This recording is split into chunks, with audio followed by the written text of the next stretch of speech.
One topic one shot में आज का टॉपिक है बाल केंद्रित एवं प्रगतिशील शिक्षा।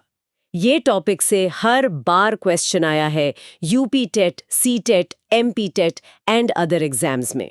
वीडियो को लाइक शेयर कर दीजिए। चलिए स्टार्ट करते हैं। हाँ, और मैं सभी का स्वागत करता हूँ। देखिए, तो चलिए क्लास की शुरुआत करते हैं अपने सबसे पहले और बेसिक डेफिनेशन से। मैं पहली हेडिंग अनाउंस कर रही हूँ। हेडिंग 1, बाल केंद्रित शिक्षा के आधार एवं विशेषताएं, यानी बेसिस एंड कैरेक्टरिस्टिक्स। अब अगर हम चाइल्ड सेंटर्ड बोल रहे हैं तो इसका एग्जैक्टली मतलब क्या है और इसमें एक बच्चा सीखता कैसे है? नोट्स कहते हैं कि इसका मीनिंग है बच्चों के अनुभवों यानी उनके एक्सपीरियंसेस और उनकी आवाज को प्रमुखता देना, giving primacy to their voices. हाँ, और ये बहुत बड़ा शिफ्ट है। एग्जैक्टली। और इसको सपोर्ट करने के लिए नोट्स में 3 पिलर्स दिए गए हैं। सक्रिय बालक यानी एक्टिव चाइल्ड के 3 स्तंभ। पहला है संज्ञानात्मक यानी कॉग्निटिव, दूसरा भावात्मक यानी इफेक्टिव और तीसरा क्रियात्मक यानी साइकोमोटर। शिक्षा का ध्येय बच्चों को इन तीनों स्तरों पर एक्टिव रखना है। राइट। इसे ना मैं एक एग्जाम्पल से समझाती हूँ। जैसे सोचिए एक कार है। अब एक कार बिना इंजन के नहीं चल सकती है ना।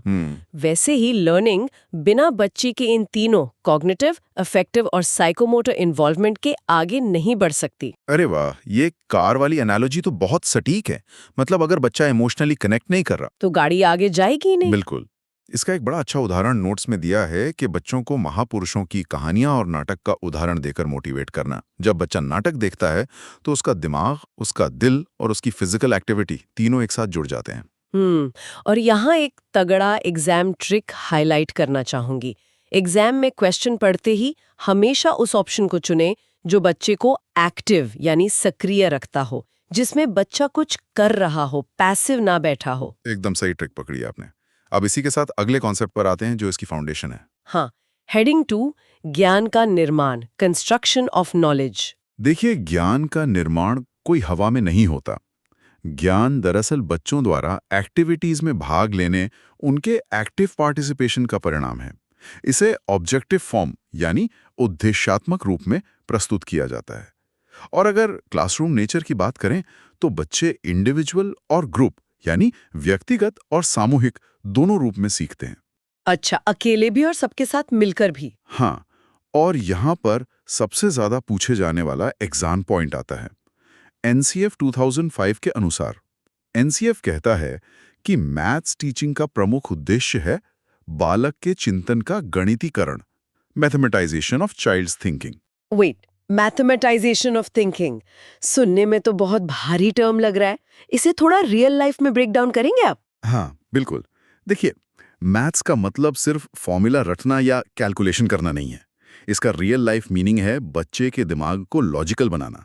मतलब वो अपनी लाइफ की प्रॉब्लम्स को एक सीक्वेंस में, एक स्टेप बाय स्टेप लॉजिक के साथ सॉल्व करना सीखे। उसकी सोच में मैथ्स वाले लॉजिक का आना, वही है मैथमेटाइजेशन। ओह वाह, मतलब मैथ्स के थ्रू उनका दिमाग वायर हो रहा है लॉजिक के लिए। ये तो सच में क्लियर हो गया। तो चलिए, अब बेस एकदम क्लियर हो गया है तो हम अगले सेक्शन की तरफ बढ़ते हैं। अब समझना है कि इस एजुकेशन सिस्टम के मेन टारगेट्स या ऑब्जेक्टिव्स क्या हैं। एक लॉजिकल प्रोग्रेशन देखते हैं, व्हाट इट इज से व्हाई वी डू इट तक। बिल्कुल। मैं हेडिंग्स रीड करती हूँ। हेडिंग 3, बाल केंद्रित शिक्षा के उद्देश्य यानी ऑब्जेक्टिव्स। इसमें 5 पॉइंट्स दिए हैं। मैं नंबर वाइज बता रही हूँ। पॉइंट 1, रुचि एवं क्षमता के अनुसार, बाय इंटरेस्ट एंड एबिलिटी, यानी योग्यता, क्षमता और रुचि के अनुरूप सीखने के अवसर देना।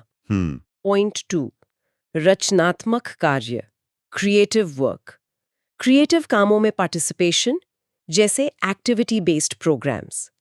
पॉइंट 3, वास्तविक जीवन से जुड़ाव, रियल लाइफ कनेक्शन, सब्जेक्ट्स को स्कूल, घर और पास पड़ोस यानी नेबरहुड के जीवन से जोड़ना। ये तीसरा पॉइंट बहुत जरूरी है। हाँ, फिर पॉइंट 4, स्व अभिव्यक्ति, सेल्फ एक्सप्रेशन, अपने एक्सपीरियंसेस को एक्सप्रेस करने का अवसर।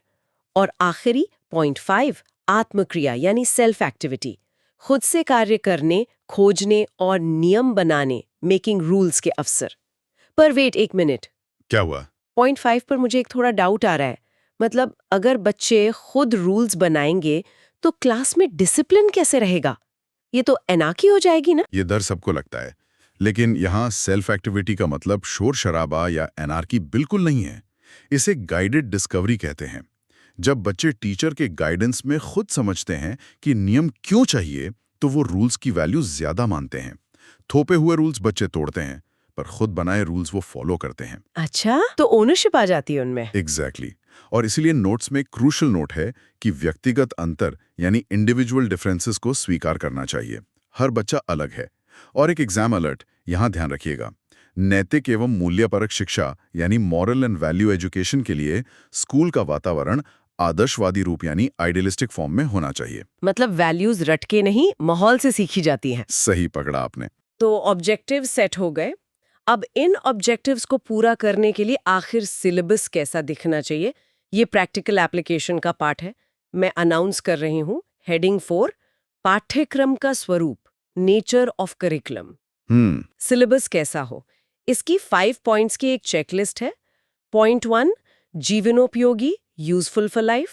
पॉइंट 2, पूर्व ज्ञान, प्रायर नॉलेज और इन्वायरमेंट पर आधारित। पॉइंट 3, रुचि, योग्यता और क्षमता के अनुरूप। पॉइंट 4, नम्य और लचीला यानी फ्लेक्सिबल। और पॉइंट 5, मानसिक स्तर और परिपक्वता, मेंटल लेवल और मैच्योरिटी के अनुकूल। और इसी के साथ कुछ की टर्म्स हैं जो एग्जाम में डायरेक्ट आते हैं। पाठ्यक्रम ऐसा हो जो राष्ट्रीय भावनाओं यानी नेशनल फीलिंग्स को विकसित करने वाला हो और समाज या राज्य की आवश्यकताओं के अनुरूप हो। राइट। और सबसे इंपॉर्टेंट एग्जाम फैक्ट, प्रायोरिटी हमेशा इंडिविजुअल डिफरेंसेस और एक्टिविटी को मिलनी चाहिए। हाँ, और यहाँ पर ना एक कंफ्यूजिंग पॉइंट क्लियर करना बहुत जरूरी है एग्जाम फोकस के लिए। इन नोट्स में साफ लिखा है कि इस पाठ्यक्रम में क्या शामिल है और क्या नहीं। हैंड्स ऑन एक्टिविटीज शामिल है और टीचिंग से लर्निंग पर शिफ्ट शामिल है। लेकिन क्या शामिल नहीं है? हाँ, ये बताइए। होमवर्क यानी गृह कार्य प्रदान करना इसमें शामिल बिल्कुल नहीं है। ये फैक्ट सच में मुझे थोड़ा सरप्राइजिंग लगा। और यही तो एग्जाम सेटर का सबसे बड़ा ट्रैप है। लोग सोचते हैं होमवर्क तो अच्छी चीज है, लेकिन ट्रेडिशनल होमवर्क जहां बच्चा बस कॉपी पेस्ट कर रहा है, वो प्रोग्रेसिव एजुकेशन के बिल्कुल खिलाफ है। घर पर बच्चे को खेलने, सोसाइटी को समझने का वक्त मिलना चाहिए, ना कि मैकेनिकली लिखने का। बिल्कुल सही। No homework is the key here. चलिए अब एक बहुत ही इंटरेस्टिंग सेक्शन पर आते हैं। अब हम उन 4 महान फिलोसोफर्स के बारे में जानेंगे जिन्होंने इन कॉन्सेप्ट्स को बनाया। उनकी थ्योरीज के बिना ये प्रोग्रेसिव एजुकेशन बिल्कुल अधूरी है। हेडिंग 5, शिक्षा शास्त्री, थिंकर्स। हाँ, और ये चारों बहुत इंपॉर्टेंट हैं। पहले है महात्मा गांधी। इनका कोर आइडिया था क्रिया या गतिविधि आधारित शिक्षा यानी एक्टिविटी बेस्ड। इनकी बुक्स थी हिंद स्वराज और हरिजन। इनके 3 मेन पॉइंट्स थे। पहला, बेसिक शिक्षा, जिसे नई तालीम भी कहते थे, जो सिर्फ 7 से 14 वर्ष के बच्चों के लिए थी और ये हैंडीक्राफ्ट सेंटर्ड थी। दूसरा ऑब्जेक्टिव था ज्ञान के साथ प्रैक्टिकल लाइफ में आत्मनिर्भर यानी सेल्फ रिलायंट बनाना। और तीसरा पॉइंट था सहयोग, कोऑपरेशन, राइट? हाँ, कंपटीशन की जगह सहयोग। एक ट्रिक भी है यहाँ, अगर बच्चे रुचि के विषय पर काम करेंगे तो आर्टिफिशियल मोटिवेटर्स की जरूरत पड़ेगी ही नहीं। इनके 3 कोर प्रिंसिपल्स थे। पहला, स्वतंत्रता यानी फ्रीडम। दूसरा, सृजनात्मक स्व अभिव्यक्ति यानी क्रिएटिव सेल्फ एक्सप्रेशन। और तीसरा, सबसे अहम, प्रकृति के साथ सक्रिय सहभागिता, एक्टिव पार्टिसिपेशन विद नेचर। प्रकृति वाला पॉइंट तो उनका सिग्नेचर है। हाँ, और यहाँ एक एग्जाम अलर्ट है। एक कोट है उनका, अगर बच्चे कुछ सीखना नहीं चाहते तो भी उनको खेलने का पर्याप्त समय दिया जाना चाहिए, क्योंकि फिजिकल एक्टिविटी से बॉडी को पोषण और माइंड को खुशी मिलती है। इंपॉर्टेंट फैक्ट याद रखना है कि टैगोर ने बॉडी और माइंड को कभी अलग नहीं किया। अरे वाह। और तीसरे नंबर पर है जॉन ड्यूई। इनका तो सेंटर पॉइंट ही था अनुभव यानी एक्सपीरियंस। उन्होंने लर्निंग बाय डूइंग पर बल दिया। इससे कॉपरेशन, सेल्फ रिलायंस और क्रिएटिविटी आती है। इनसे जुड़े एग्जाम ट्रिक्स में आता है अन्वेषण यानी एक्सप्लोरेशन द्वारा ज्ञान, open and free environment, know unnecessary fear या प्रेशर, और रुचि एवं प्रयास, इंटरेस्ट और एफर्ट को सर्वोच्च स्थान मिलना चाहिए। ड्यूई के लैब स्कूल्स बहुत फेमस थे इसी चीज के लिए। हाँ, और अब आते हैं चौथी और आखिरी थिंकर पर, पॉलो फ्रेरे। ये एक ब्राजीलियन एजुकेशनिस्ट थे। इनकी बुक्स थी कल्चर एक्शन फॉर फ्रीडम और एजुकेशन फॉर क्रिटिकल कॉन्शियसनेस। उन्होंने बैंकिंग सिस्टम को पूरी तरह रिजेक्ट किया, जहां टीचर ज्ञाता होता है और स्टूडेंट एक ज्ञान शून्य यानी एम्प्टी वेसल। उन्होंने इसे उत्पीड़न या ऑपरेशन माना। ये पॉइंट काफी डीप है। लॉजी याद आ रही है? ये कॉन्सेप्ट ना बिल्कुल ऐसा है जैसे स्टूडेंट एक एटीएम मशीन हो और टीचर उसमें सिर्फ डेटा और फैक्ट्स डिपॉजिट कर रहा हो, बिना ये सोचे कि स्टूडेंट खुद की क्रिएटिविटी से क्या नया जनरेट कर सकता है। अरे वाह, ये एटीएम मशीन वाली एनालॉजी एकदम सटीक बैठती है यहाँ। स्टूडेंट कोई मशीन नहीं है, इसीलिए फ्रेरे ने इसका सॉल्यूशन दिया। उन्होंने संवाद यानी डायलॉग को एक मुक्तियाक प्रक्रिया, एक लिबरेटिंग प्रोसेस माना। उन्होंने हायरार्किकल लेवल को रिजेक्ट किया और इक्वल लेवल पर शेयर्ड म्यूचुअल नॉलेज की बात की। टीचर भी सीखेगा और बच्चा भी। क्या जबरदस्त कॉन्सेप्ट है। एक अच्छे शिक्षक का डीएनए या उसके गुण। मतलब एक टीचर का रोल क्या होना चाहिए क्लास में? हाँ, तो नोट्स में लिखा है कि एक आदर्श शिक्षक वो है जो क्लास को जीवंत बनाए और छात्रों को समझे। इसमें पहला पॉइंट है कि शिक्षक में एक्टिविटीज कराने की क्षमता होनी चाहिए और क्लास का माहौल भय रहित होना चाहिए। भय रहित मतलब फियरलेस। ये बहुत साइंटिफिक है। अगर क्लास में डर होगा ना तो बच्चे का दिमाग सर्वाइवल मोड में चला जाता है। अच्छा, सर्वाइवल मोड? हाँ, मतलब जब बच्चा डरा होता है ना तो वो नई जानकारी को प्रोसेस ही नहीं कर सकता। अरे वाह, ये तो बहुत लॉजिकल है। इसके आगे नोट्स कहते हैं कि टीचर को पूर्वाग्रह मुक्त मतलब अनबायस्ड होना चाहिए। एक अच्छा स्पीकर, अच्छा लिसनर और एक निरंतर सीखने वाला होना चाहिए। मतलब कंटिन्यूअस लर्नर। टीचर को भी सीखते रहना चाहिए। राइट। और एक बहुत इंपॉर्टेंट पॉइंट है शिक्षण पूर्व योजना या प्री प्लानिंग। टीचर को स्पष्ट निर्देश देने चाहिए और बच्चों को उनके पूर्व ज्ञान से जोड़ना चाहिए। ये पूर्व ज्ञान वाला कॉन्सेप्ट बहुत गहरा है। मतलब आप कोई नया टॉपिक पढ़ा रहे हैं तो उसे बच्चे के पुराने एक्सपीरियंस से जोड़ना पड़ता है। जैसे अगर बच्चे को ग्रेविटी समझानी है तो वो बॉल उछालने वाला एग्जाम्पल दे सकते हैं। बिल्कुल, सीधा थ्योरी रटाने से कुछ नहीं होगा। तो यहाँ मैं एक एग्जाम अलर्ट देना चाहूंगी, ध्यान से सुनिए। एग्जाम में अक्सर पूछा जाता है कि टीचर का रोल क्या है। तो याद रखिए, टीचर कभी भी सत्तावादी मतलब अथॉरिटेरियन नहीं होता। हाँ, उसे डिक्टेटर नहीं बनना है। राइट। वो एक सुविधा प्रदाता या फैसिलिटेटर होता है जो बच्चों को खुद ज्ञान का निर्माण करने के लिए प्रेरित करता है। जिसे हम कंस्ट्रक्टिविस्ट अप्रोच कहते हैं। मतलब बच्चा खुद खोजेगा, टीचर बस रास्ता दिखाएगा। बिल्कुल। जैसे अगर बच्चा किसी सवाल में अटक जाए तो मैं उसे सीधा उत्तर नहीं दूंगी। आप उसे हिंट देंगी? हाँ, ताकि वो खुद उत्तर तक पहुंचे। चलिए, अब हम अपनी दूसरी हेडिंग की तरफ बढ़ते हैं, कक्षा का माहौल और शिक्षक का व्यवहार। तो अगर टीचर सिर्फ एक फैसिलिटेटर है तो असल में वो क्लास दिखेगी कैसी? बहुत अच्छा सवाल है। नोट्स के हिसाब से क्लास जीवंत होनी चाहिए। मतलब टीचर और स्टूडेंट के बीच लगातार बातचीत होनी चाहिए। इंटरैक्शन बहुत जरूरी है, सन्नाटा नहीं होना चाहिए क्लास में। एकदम। और यहाँ नोट्स में एक त्रिकोण मतलब ट्रायंगल वाला डायग्राम दिया है। इस ट्रायंगल के 3 कोने हैं, शिक्षक, छात्र और वास्तविक जीवन। रियल लाइफ से जुड़ाओ, ये बहुत क्रिटिकल है। अगर क्लास की पढ़ाई बाहर की दुनिया से नहीं जुड़ रही तो उसका कोई फायदा नहीं। सही बात है। और इसी सेक्शन में एक वर्ड है अभिप्रेरणा, मोटिवेशन। या सबसे रोचक बात यह है कि जब टीचर को बच्चों की काबिलियत पे पॉजिटिव भरोसा होता है ना, तो बच्चे खुद ब खुद सीखने के लिए उत्सुक हो जाते हैं। मतलब टीचर का विश्वास ही बच्चों को मोटिवेट कर देता है। बिल्कुल, साइकोलॉजी में ये प्रूवन है। तो टीचर का दृष्टिकोण एक मित्र और सुगमकर्ता वाला होना चाहिए। और प्राइमरी लेवल पर जहाँ छोटे बच्चे होते हैं वहाँ धैर्य और दृढ़ता सबसे ज्यादा जरूरी है। पेशेंस तो बहुत चाहिए यार छोटे बच्चों के साथ। पर यार एक क्रॉस क्वेश्चन है, जब बच्चे बार बार गलतियां करते हैं, शोर मचाते हैं, तब क्या गुस्सा तो आएगा ना? अगर टीचर छोटी छोटी गलतियों पर बहुत गुस्सा कर रहा है तो इसका मतलब है कि वो संवेगात्मक रूप से संतुलित नहीं है। अच्छा, इमोशनली बैलेंस्ड नहीं है। हाँ, टीचर को अपनी भावनाओं पर कंट्रोल होना चाहिए। गलती पर गुस्सा नहीं, उसे सुधारने का तरीका खोजना है। राइट। और एक कंफ्यूजिंग पॉइंट यहाँ क्लियर कर दूं, अगर सवाल आए कि मूल्यों की मतलब वैल्यूज की शिक्षा देने की बेस्ट विधि क्या है, तो उसका जवाब उपदेश देना नहीं है। बिल्कुल नहीं। उसका जवाब है अध्यापक का खुद के व्यवहार में मूल्य स्थापित करना, मतलब सेटिंग एन एग्जाम्पल। टीचर जैसा करेगा बच्चे वैसा सीखेंगे। एकदम सही। बच्चे कॉपी करते हैं, लेक्चर नहीं सुनते। चलिए अब टॉपिक बदलते। तीसरी हेडिंग है कक्षा के बाहर परिवार और समुदाय की भूमिका। क्योंकि ज्ञान सिर्फ स्कूल तक तो सीमित है नहीं। राइट।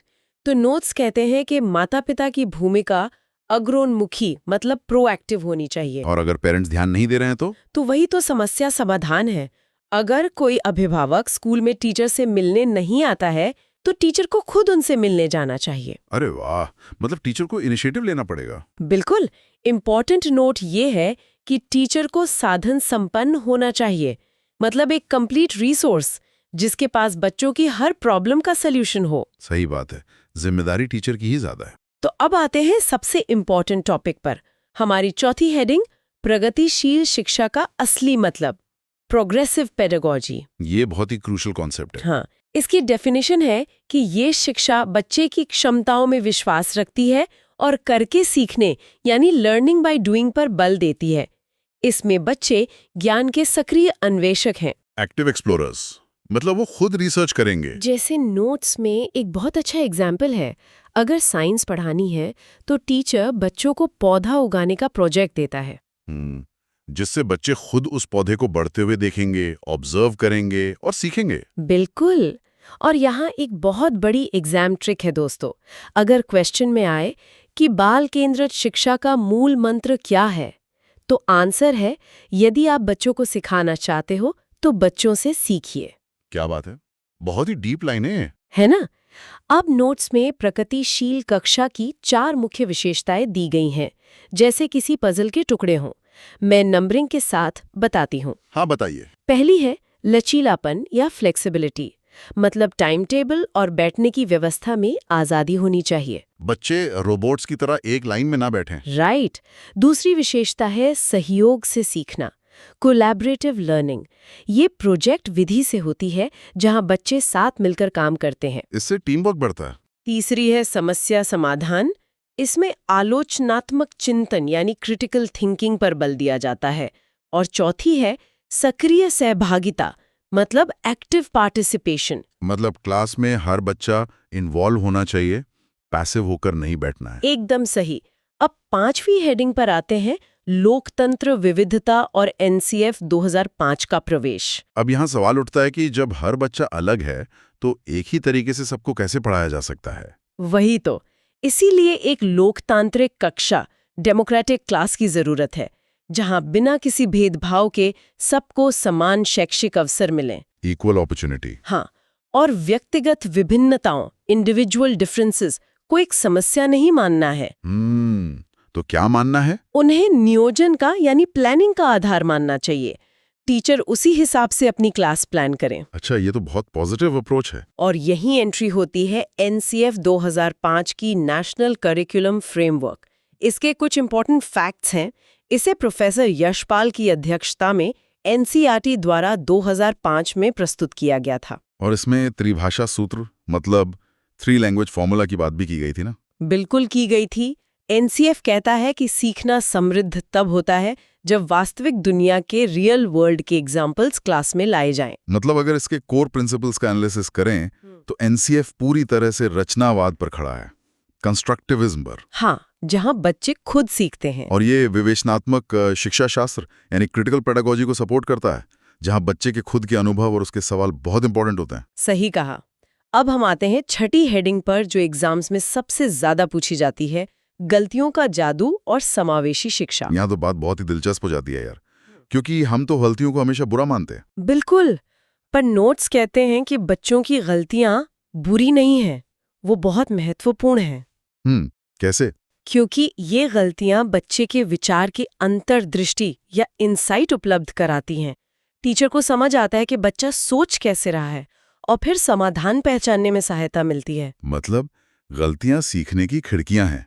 ये बहुत बड़ा माइंडसेट शिफ्ट है ना? और इसी में दूसरा पॉइंट है समावेशी प्रणाली या इंक्लूसिव सिस्टम। मान लीजिए किसी बच्चे को देखने में समस्या है, तो क्या उसका एडमिशन अलग स्कूल में होना चाहिए? बिल्कुल नहीं, उसे रेगुलर स्कूल में ही पढ़ना चाहिए। राइट, उसका दाखला समावेशी विद्यालय में ही होना चाहिए। सबको एक साथ पढ़ाना है ताकि कोई बच्चा खुद को अलग थलग महसूस ना करे। और एक चीज और, बहुभाषावाद, मल्टीलिंगुअलिज्म, इसे हमेशा एक संसाधन, रिसोर्स के रूप में देखा जाना चाहिए, ना कि बाधा के रूप में। हाँ, क्योंकि अगर बच्चे की मातृभाषा को क्लास में जगह मिलेगी तो वो सुरक्षित महसूस करेगा। बिल्कुल, और इसका कॉन्फिडेंस भी बढ़ेगा। चलिए, अब हमारी 7वीं हेडिंग है, मूल्यांकन और क्या शामिल नहीं है। तो असेसमेंट कैसे होना चाहिए एनसीएफ के हिसाब से? इसमें शामिल है गुणवत्ता आयाम, क्वालिटी डायमेंशन, जहां स्ट्रक्चर्ड एक्सपीरियंसेस दिए जाएं, और बहुत इंपॉर्टेंट, कक्षा 1 और 2 के लिए प्राथमिक मूल्यांकन सिर्फ प्रेक्षण यानी ऑब्जर्वेशन के आधार पर होना चाहिए।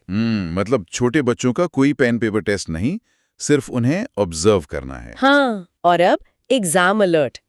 क्या शामिल नहीं है? एनसीएफ 2005 में बाह्य परीक्षाओं का आयोजन, कंडक्टिंग एक्सटर्नल बोर्ड एग्जाम्स, ये शामिल नहीं है। अच्छा, और मीडियम ऑफ इंस्ट्रक्शन के बारे में? अंग्रेजी भाषा में अनिवार्य शिक्षा भी शामिल नहीं है, मातृभाषा को इम्पोर्टेंस दी गई है। ये बहुत क्लियर कर दिया आपने। तो दोस्तों, अब समय है पूरे डीप डाइव को समेटने का, फास्ट रिवीजन का। हमारी आखिरी हेडिंग 5 मार्क्स पे कवर हो चुका है। अब लास्ट मिनट एग्जाम रेडीनेस के लिए हम इन प्योर नोट्स का निचोड़ निकालने वाले हैं, just like a master revision class. एकदम फास्ट और क्रिस्प। हाँ, मैं अनाउंस करती हूँ heading 6, progressive education direct one liners. Rapid fire करते। बाल केंद्रित शिक्षा का समर्थन किसने किया? जवाब, जॉन ड्यूई। सही। ड्यूई के लैब स्कूल्स किसके उदाहरण हैं? जवाब, प्रोग्रेसिव स्कूल्स के। ड्यूई के अनुसार क्या समुचित है? जवाब, विद्यार्थियों को स्वयं ही सामाजिक समस्याओं यानी सोशल प्रॉब्लम्स को सुलझाने में सक्षम होना चाहिए। और आखिरी वन लाइनर, शिक्षा स्वयं ही जीवन है, एजुकेशन इज लाइफ इटसेल्फ। इसका मतलब क्या है? जवाब, स्कूल सामाजिक और प्राकृतिक दुनिया को रिफ्लेक्ट करें। परफेक्ट। अब मैं उस मैट्रिक्स को रिवाइज करवाता हूं जहां से डायरेक्ट क्वेश्चंस आते हैं। हाँ, हेडिंग 7, कंपैरिजन मैट्रिक्स, 4 थिंकर्स के क्विक कीवर्ड्स। यहाँ मेरी एक प्रो टिप है सभी के लिए। एग्जाम से ठीक पहले इस मैट्रिक्स की मेंटल पिक्चर अपने दिमाग में छाप लीजिएगा। चलिए देखते हैं। गांधी जी के keywords, handicraft, self reliant, basic education. और फैक्ट है 7 से 14 साल नई तालीम। टैगोर की keywords, nature, freedom, creative expression. Fact है कि उन्होंने बॉडी और माइंड को अलग नहीं माना। राइट। ड्यूई के keywords, learning by doing, experience, lab school. और फैक्ट, एजुकेशन इज लाइफ। और आखिरी फ्राइडे के कीवर्ड्स, डायलॉग, एंटी बैंकिंग। और उनका फैक्ट कि स्टूडेंट्स एम्प्टी वेसल नहीं है। Brilliant pro tip. और अब आते हैं फाइनल रैप अप पर। Heading 8, fast revision 5 points and MCQ. Point 1, 100% priority बच्चे की आवाज और इंटरेस्ट को। पॉइंट 2, टीचर का रोल एक फैसिलिटेटर का है, not a dictator. Facilitator. Point 3, curriculum flexible हो और रियल लाइफ बेस्ड हो, और याद रखिए, no homework focus. Point 4, NCF 2005 कहता है मैथमेटाइजेशन ऑफ थिंकिंग। और पॉइंट 5, ड्यूई का इम्पैक्ट रहा है लैब स्कूल और प्रॉब्लम सॉल्विंग पर। 5 मास्टर पॉइंट्स और अंतिम टेस्ट। चलिए वो 5 रामबाण बिंदु देख लेते हैं। पहला, शिक्षक की भूमिका हमेशा सुविधा प्रदाता की है। फैसिलिटेटर। दूसरा, कक्षा का वातावरण लचीला और वास्तविक जीवन से जुड़ा होना चाहिए। एकदम। तीसरा, त्रुटियां या गलतियां बच्चों की सोच को समझने का जरिया है, विंडोज है। चौथा, एनसीएफ 2005 का आधार रचनावाद है। और पांचवा, बहुभाषावाद हमेशा एक संसाधन है, रिसोर्स है, कोई प्रॉब्लम नहीं है। तो अब एक एमसीक्यू प्रैक्टिस हो जाए। मैं सवाल पूछती हूँ, एनसीएफ 2005 के अनुसार शिक्षक की भूमिका क्या है? ऑप्शंस हैं सत्तावादी, अधिनायकीय, अनुमतिपरक या सुविधा प्रदाता। इसका जवाब तो बहुत सिंपल है, सुविधा प्रदाता। बिल्कुल सही जवाब। तो मैं इन बेहतरीन नोट्स के लिए मंजिल विद अंसारी चैनल को बहुत बहुत क्रेडिट देना चाहूंगी। और उनका एक बहुत अच्छा नारा है, आपकी सफलता ही हमारी मंजिल है। बहुत ही शानदार नोट्स हैं ये। हाँ, अगर आज की क्लास हेल्पफुल लगी हो तो वीडियो को लाइक जरूर करें और चैनल को सब्सक्राइब करना बिल्कुल ना भूलें। मिलते हैं नेक्स्ट क्लास में।